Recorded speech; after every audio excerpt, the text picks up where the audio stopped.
문재인 정부 시절에 있었던 서해 공무원 피격 사건이라고 하는 대단히 안타까운 사건이 있었습니다. 네. 이 대단히 안타까운 사건을 윤석열 정부는 정치적으로 활용을 했어요. 그러니까 이 자체가 악마야. 이 자체가 네. 정말 끔찍한 사건, 그 비극적 사건을 정치적으로 활용을 한 거야. 윤석열 정부로 정권이 바뀌고 나서 문재인 정부 인사들이 피격된 공무원을 자진 월북으로 거짓으로 몰아갔다면서 박지원 의원을 비롯한 문재인 정부 인사들을 기소를 해버렸어요. 정말 나쁜 놈들이지. 네. 결국 재판받고 최근에 무죄 받았잖아. 네. 무죄 다 받았습니다. 이 과정에서 조작에 개입한 범인들이 어제 국정조사에서 다 튀어나왔어요. 야, 이 대박입니다. 어마어마한 성과가 있었습니다. 그러면 그 과정의 범인들 과정마다 다 색출해 내겠습니다. 지금부터. 네. 윤석열은요. 대통령으로서 하고 싶었던 일은 오직 단 하나. 정적 제거 말고는 없었어. 나머지는 그냥 술 먹고 사우나하고 자빠져 자고 이거밖에 없어. 근데 진짜 하고 싶었던 건 있었어. 정적 제거. 정적 제거. 예. 윤석열 취임 직후 2022년 5월 24일에서 5월 26일까지 저거 네. 윤석열 취임 직후잖아. 완전 맞지? 직후. 완전 직후지. 대한민국의 안보 이슈가 특별히 없었습니다. 예. 그런데 갑자기 NSC 국가안전보장회의를 개최를 딱 해요. 이걸 왜 개최했냐? 바로 이게 서해 공무원 피격 사건을 조작하기 위한 자리로 의심이 됩니다. 보면 알아. 예. 이 부분을 우리 김동아 의원이 네. 기가 막히게 또 지적을 해냅니다. 여기에서 범인들 다 튀어나옵니다. 네. 엄청나게 친근한 이름들 튀어나옵니다. 네. 함께 보시죠. 윤석열은 대선 후보 시절부터 문재인 정부의 서해 피격 공무원 월북 가능성 발표를 굴종이라 비난하며 마치 문재인 정부가 거짓 발표라도 한 듯이 당선 시 진실을 규명하겠다고 공언했습니다. 그리고 윤석열은 대통령 취임 직후 특별히 새로운 안보상 이슈가 전혀 없었음에도 NSC, 즉 국가안전보장회의를 개최합니다. 그런데 위 회의에 국가의 안전보장과 전혀 무관한 정봉훈 해양경찰청장과 김성종 해양경찰청 수사국장이 참석합니다. 해경 수사 담당자를 불러 서해 피격 사건을 뒤집고 조작하기 위해 개최된 것입니다. 그런데 더욱 경악스러운 사실은 국가안보와 전혀 무관한 인물, 당시 대통령실 법률비서관이었던 주진우 법률비서관이 나왔다. 그 자리에 있었습니다. 대북 관계 및 국가안보 관련 극비 상황을 논의하는 NSC에 왜 검사 출신이자 윤석열의 최측근인 주진우 당시 법률비서관이 참석했습니까? 대통령실이 직접 수사에 개입하고 감시하려는 의도가 아니었으면 도저히 있을 수 없는 일입니다. 저는 이것이 주진우 의원이 서해 피격 조작의 핵심 기획자이자 가담자라는 강력한 방증이라고 생각합니다. 나왔다 주진우. 이 NSC가 서해 공무원 피격 사건 조작에 큰 그림을 그렸던 자리로 보는 겁니다. 원래 이거 기가 막혔습니다. 근데 어제 앞을 보고 들었는데 카메라가 옆에서 찍어가지고 잘 나왔어요. 네, 그러니까 속 터졌어요 저도. 원래 법률비서관이 들어가는 자리가 아닌 거죠? 전혀 아니라고 전혀 합니다. 전 아닙니다. 정권도 그렇고 지금 제가 말씀드리긴 그렇지만 여러분들한테 조사를 한 상황에서 법률비서관이 전혀 들어갈 수 있는 자리가 아니었고 특히 그 당시에는 국가안전보장과 관련된 어떠한 이슈도 없는 상황이었고 네. 더 나아가서 명확하게 확인된 것도 해양경찰청장과 수사국장이 들어갑니다. 수사하는 사람이 사실은 들어갈 자리가 아닌 거죠. 그렇지. 국가의 안보에 관한 상황인데 그리고 지금 군에서도 그 NSC와 그 이후에 이어진 실무회의에서 그 누구냐 김태효 천천히 가면 돼요. 그거 제가 해드릴게요. 김태효 실장이 네. 명확하게 지시를 했다라는 그렇습니다. 어제 그런 증언을 자, 받아냈습니다. 보십시오. 이제 윤석열 취임하자마자 NSC 열어서 여기서 이제 큰 기획을 합니다. 됐죠? 그럼 이제 그 이후에 행동이 따를 거 아닙니까? 실행이 되죠. 이제부터 이제 범인들 또 다 튀어나옵니다. 요거는 한마디 네. 말씀. 네. 이게 5월 24일 NSC 개최한 거 아닙니까? 네네. 윤석열이 5월 11일 대통령 임기 시작하고 나서 5월 17일 한동훈을 법무부 장관으로 임명을 하고 5월 23일 날 이원석 그다음에 서울중앙지검장 송경호, 송경호, 5월 23일 날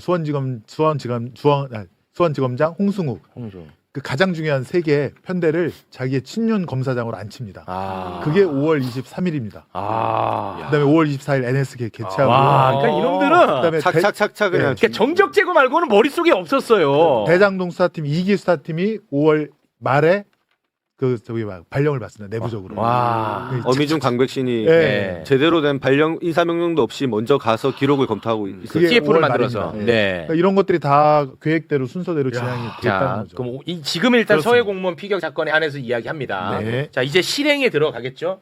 요걸 제가 잠깐 정리를 해드리겠습니다. 2020년 9월 해수부 공무원 이모 씨가 북한군에 의해서 사살되는 일이 발생을 했습니다. 네. 근데 당시, 그러니까 문재인 정부 때죠. 당시 해경은 군 당국 첩보를 근거로 해서 공무원 이모 씨의 월북 의사를 확인했다고 발표를 했어요. 이게 다야 사건에. 맞아요. 근데 그리고 이제 정권이 바뀌었잖아요. 네. 정권이 딱 바뀌었어. 근데 윤석열 정부로 바뀌자마자 해경은 같은 해경인데 정권만 바뀌었어. 해경은 그 어떠한 새로운 증거도 없이 갑자기 월북 의사가 없었다고 발표를 해버려요. 와, 아예 정반대로. 자, 이렇게 아예 정반대로 발표하는 모습을 일단 잠깐 영상으로 보고 오겠습니다. 북측 민간 선박의 월북 의사를 표명한 구체적인 정황 등을 고려할 때 실종자는 월북한 것으로 판단됩니다. 종합적인 수사를 진행했으나 월북 의도를 인정할 만한 증거는 발견하지 못했습니다. 자, 이렇게 정말 이렇게 동전 뒤집듯이. 됐지. 네. 그러면 이 짓을 과연 누가 했을까? 이제 범인 잡습니다. NSC 아까 열었죠? 네. 그 이후 해경이 2022년 6월 16일에 수사 결과를 지금 발표를 한 거예요. 네. 그런데 그 사이 NSC와 이 발표 그 사이에 6월 10일 김태효 주재로 관련 회의를 개최를 합니다. 그 회의 그 결과 잠깐 좀 소개를 해주시겠습니까? 네. 그때 당시 회의를 하고 나서 월북이 아니라 조작한 것이라는 식으로 수정하라는 지시가 있었다고 얘기를 하고 있는 아니 거죠. 요것만 해주세요. 요거, 네. 김태호, 이거 나한테는 안 줬어. 주제는 김태호 안보실 1차장이 했고요. 참석자는 군 정책기획이겠죠. 차장, 해경수사국장, 그리고 회의 안건은 수사 브리핑 아니었고 6월 13일 대통령께 보고할 예정이라고 얘기를 했었습니다. 자, 여기에 군 정책 기획 차장이 여기 들어와 있잖아요. 네. 요 사람이 이번에 음. 국정조사 현장에 나왔어요. 아, 저 사람이. 네, 요 사람이 이 네. 사람 군인입니다. 네. 투스타. 이 사람이 딱 얘기를 했습니다. 여기서 그냥 끝납니다. 네. 여기서 이제 범인 정확하게 튀어나오는데요. 함께 보시죠. 네, 증인. 이 문건 생각나시죠? 이 보고서. 네, 증인이 작성하신 겁니까? 네 그렇습니다. 여기에 6월 10일, 2022년 6월 10일 안보실 1차장 주관 회의를 했죠. 네, 그래서 협의한 결과를 바꿔라. 월북이 아니고 조작한 거다. 이런 식으로 바꿔라 하는 회의가 있었고 그런 지시가 내려진 거죠. 그 전날까지 국방부는 이제 내부 자체적으로 TF를 편성해서 회의를 했고 새로운 사실이었기 때문에 우리는 추가 발표할 것이 없다고 이제 이렇게 보고를 했습니다. 그렇습니다. 그 다음에 보시죠. 그래서 국방부는 이렇게 입장을 정했어요. 최초 발표했던 내용이 틀리지 않았음을 재확인. 이렇게 해서 대통령실로 갔었죠. 네 그렇습니다. 그럼에도 불구하고 국방부의 입장 번복을 요구했고 특히 김태효가 증인을 심하게 질책했죠. 그 보도자료 초안을 가져갔습니다. 예. 요구를 해가지고 초안을 가져갔는데 거기서 직접 수정도 하고 그렇게 했었어요. 그러니까 김태효가 직접 수정하고 네, 그 사이에 아무런 조사도 없고 새로운 증거도 없었는데 김태효가 직접 긋고 새로 수정해서 그대로 국방부 해경 발표하라고 한 거 아닙니까? 네, 대체 발표 조작 범인 김태효 이렇게 볼 수 있죠. 범인 내 다 튀어나온다고 이거 했지. 확실한데? 끝난 거 아니야 이거. 각 과정에서 지금 범인들 다 튀어나옵니다. 됐죠. 예. 자, 그리고 대박이다 이거. 이제 고발을 기소됐다고 했으니까 네. 고발을 한 놈이 잡아야 될 거 아니에요. 네네네. 이제 고발 지시한 놈 잡으러 갑니다. 네.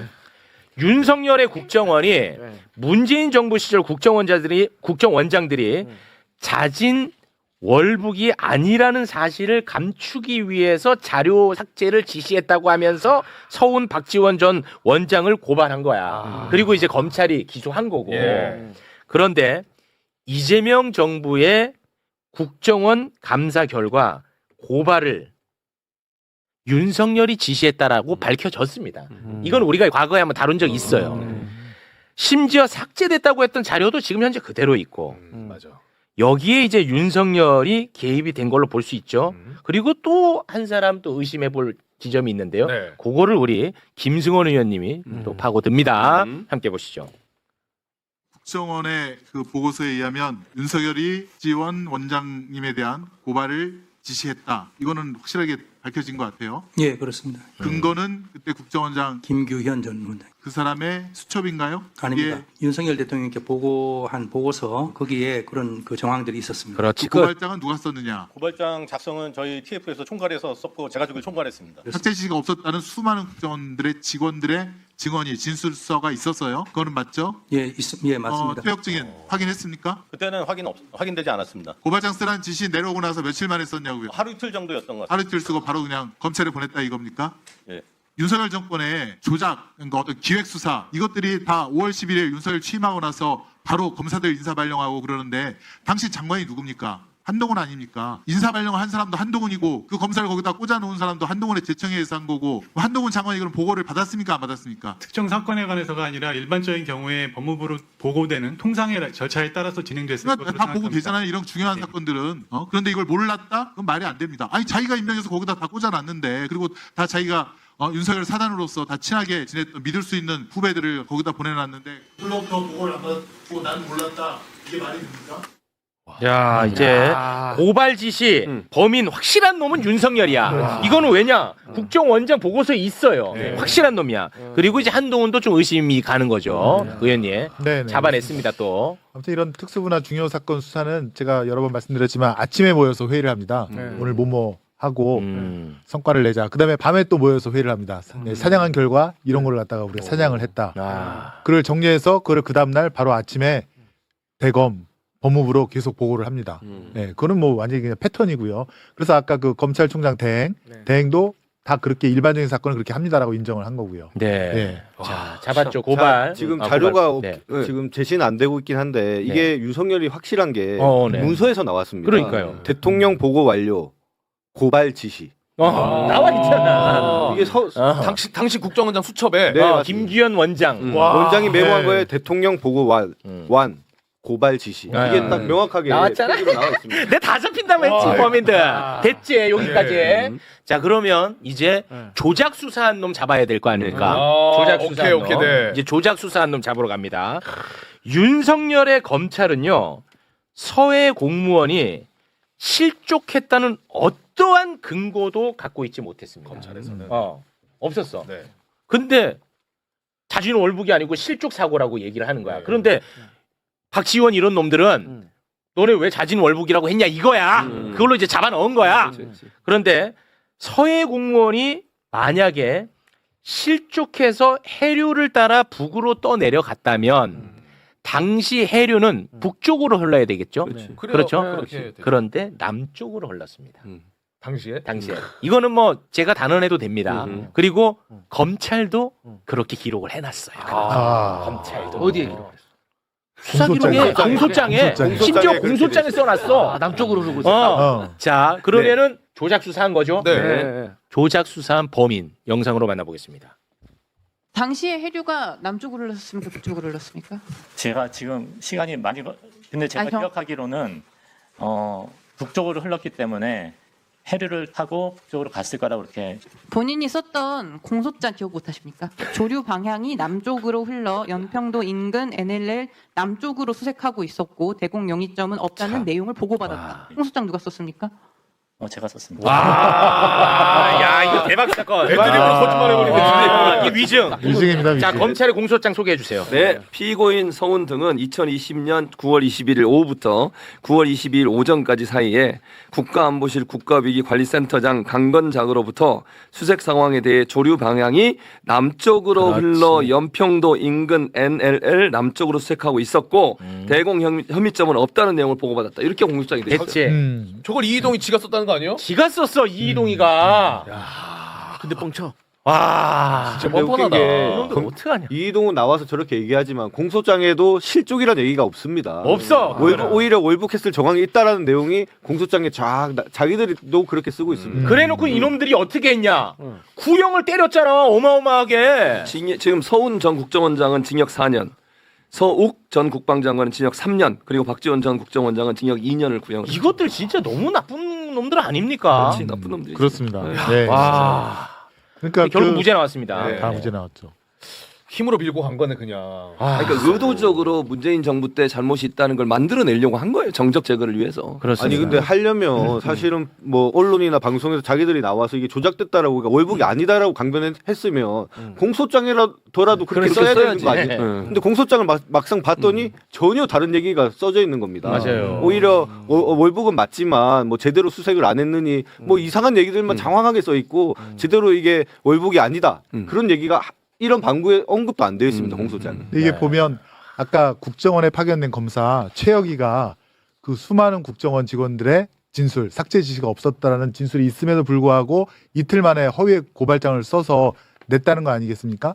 그걸 수사해서 그 기소한 게 이희동, 네. 아까 거짓말했던 부장검사인데, 근데 그 이희동 부장검사 그 라인이 그 팀이 손준성이라고 있지 않습니까? 네. 고발사주 손준성이 고발한 거 그걸 수사한 것도 이희동입니다. 그 수사 라인. 내가 어디서 많이 봤다 했거든 이희동이. 그다음에 관봉권 띠지. 아 맞다. 내가 어디서 많이 봤다 했거든.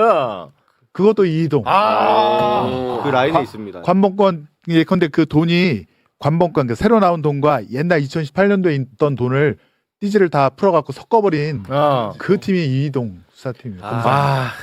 이름만 귀엽지 저거. 그러니까 윤석열 측. 아 근데 이거는 이 정도면은 지금 정리한 내용으로도 난리 나야 되는 거 아니야? 막 들썩들썩 언론에서도. 들썩들썩 해야 되지. 네. 조용하다. 여기서만 해 여기서만. 그러니까. 너무 충격적인데. 종편에서는 너 안 다루지. 솔직히 전혀 안 다루지. 전혀. 너 그리고 솔직히 지금 처음 정리됐지. 왜냐하면 이게 그 국정조사 진짜 훌륭합니다. 참고로 진짜로 박수 정말 엄청 치고 있는데 이게 들어도 좀 알기가 어려워. 너무 왜냐면 많아요, 너무. 제한된 시간이 있고 너무 많으니까. 아 근데 저도 지금 정리가 깔끔하게 됐거든요. 그래서 기자들도 이걸 정리하려면 괜히 애를 써야 돼. 그래서 그런지 모르겠는데 기사가 안 나와? 그래서 지금 정리해주고 있잖아요. 깔끔하잖아. 근데 생각해 보세요. 예전에 이거 뒤집을 때 윤석열이 때는 그렇게 보수 언론들이 얼마나 이걸 써댔습니까? 그걸 엄청 써댔. 그러니까. 와 이거 예리한 지적이다. 반대잖아 완전히. 그러니까 보수 언론들은 제대로 보도를 안 하는 거예요. 정파적 이익을 위해서 보도하는 거지. 그러니까 이희동 수사팀이 아직 상대적으로 부각은 덜 됐거든요. 이 대장동 수사팀이랑 맞아요. 대북송금 수사팀이랑. 근데 이희동 수사팀이 옛날로 치면 공안부입니다. 공안부. 그러니까 이제 최혁 그 국정원 검사가 쓴 그런 고발장, 손준성이 써준 그 고발장. 그때는 그 누구였죠? 최강욱 선배랑 이렇게 했던 거. 네네. 그런 거를 다루는 게 공안부거든요. 그 공안부의 그 수사 라인이 이희동 라인. 요 세 개 수사팀은 좀 기억을 해주셨으면 좋겠어요. 그래서 이제 제가 두 분께 마지막으로 질문 드리면서 마무리 져야 됩니다. 그러면 지금 이제 범인들 다 색출해냈잖아요. 네. 윤석열, 김태효, 주진우, 이희동 이름 다 튀어나왔잖아요. 네. 이자들 이제 어떻게 할 겁니까?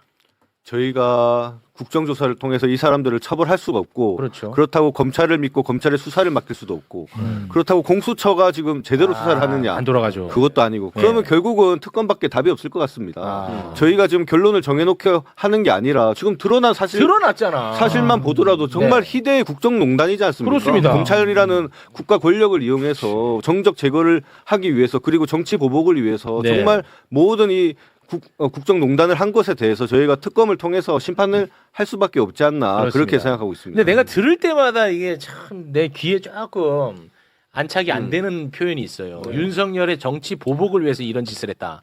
윤석열은 얻은 것만 있지 보복 당한 적이 없어. 뭘 해코지 당한 적이 없어. 그래서 누구를 보복할 수가 없어요. 그렇잖아. 진짜 그러네. 근데 윤석열이 뭐 정치 보복을 위해서 정적 제거를 했다. 우리가 이제 편의상 그렇게 표현하잖아요. 그때 엄청 삐진 것 같아요. 총장 할 때 많이 그 뭐 추미애 대표나 여러분들이 좀 공격을 하지 않았습니까? 이때 아마 앙심을 크게 품지 않았을까. 징계하고 막 그런데. 그 소갈머리 그 작은 그걸로 복수심을 막 불태우지 않았을까. 그런 생각입니다. 해코지를 당한 게 없는데 자꾸 정치 보복이라는 말도 나는 이것도 너무 과하다. 어쨌건 그 최고의 정점에는 윤석열이 있었다. 그건 맞죠. 그래서 대통령실도 움직였고 국정원도 움직였고 주가 조작 관련해서는 금감원도 거기는 또 이복현 원장 검사 출신 원장이 있지 않았습니까? 그런 권력 기관들이 다 움직인 거는 윤석열이 그 위에 있었기 때문이고 그에 대한 그 진실은 특검을 통해서만 윗선을 밝힐 수 있지 않느냐 그런 입장입니다. 꼭 좀 부탁을 드리겠습니다. 자 그러면 두 분과는 여기서 좀 인사를 나누겠습니다. 오늘 이제 첫 출연이시니까 우리 김동아 의원님께만 끝인사 기회 한번 드리겠습니다. 그런가요? 네. 열심히 국정조사 임하고 있습니다. 많이 응원해 주시고 후원도 조금 부탁드리겠습니다. 열심히 하겠습니다.